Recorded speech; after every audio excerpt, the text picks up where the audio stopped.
Hello everyone, my name is Adarsh. I am from Kolkata, West Bengal. I have completed my graduation in Mathematics Honours from Calcutta University. After completing my graduation, I started preparing for government examinations like SSC, CGL, Railway, and banking sectors.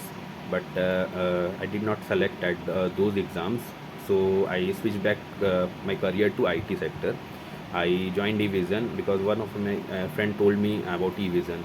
So I joined eVision, and within 2 months I got selected as a desktop support engineer in one of a company. And then I enrolled myself in Azure Cloud. And after doing 8 months of continuous hard work, I selected as a cloud associate engineer in the new company with a LPA of a 6.